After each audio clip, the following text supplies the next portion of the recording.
ఉంది విరాట్. నువ్వు అమెరికా వెళ్తున్నావు కదా? ఇప్పుడు నిజం చెప్పు.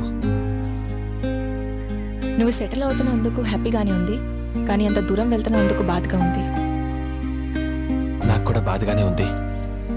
అయినా ఏంటి మీరు ఏదో పగబట్టినట్టు అంత దూరం పంపిస్తున్నారు? నువ్వు కూడా నాతో పాటు వచ్చేయచ్చు కదా. నా గోల్ అది కాదు విరాట్. నేను ఇక్కడే ఉండి ఎంతో మంది ఆకలితో బాధపడుతున్నా అనాథ పిల్లలకి సేవ చేయాలి. నేను డ్రెస్ పెట్టినప్పుడు నువ్వు నాకు హెల్ప్ చేయి చాలు, నేను చాలా హ్యాపీగా ఉంటాను. ఇలాంటి ఏమీ మనసులో పెట్టుకోకుండా హ్యాపీగా వెళ్ళు, సరేనా? సరే, ఫ్లైట్ టైం అవుతుంది, వెళ్దాం పద. హాయ్ రా విరాట్. హాయ్. ఏం చేస్తున్నావు? నేనా? నేను ఇంట్లోనే ఉన్నా. ఏంటి నువ్వు లవ్ మ్యారేజ్ చేసుకున్నావంట? అసలు ఎప్పుడు, ఎలా, ఇంత సడన్ గానా? నాతో ఒక్కసారి కూడా చెప్పలేదు. అర్జున్ చాలా మంచివాడురా, నన్ను అర్థం చేసుకుంటారు.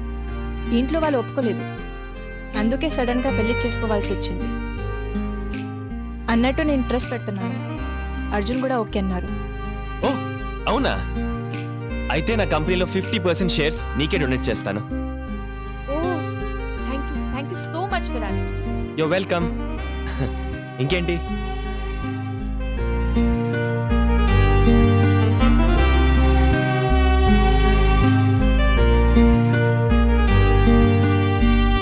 Okay bye then.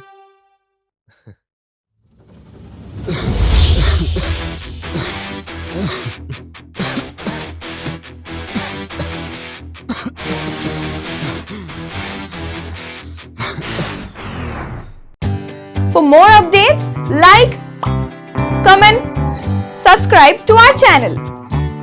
Hey darlings, గంటని click చేయడం మర్చిపోకండి.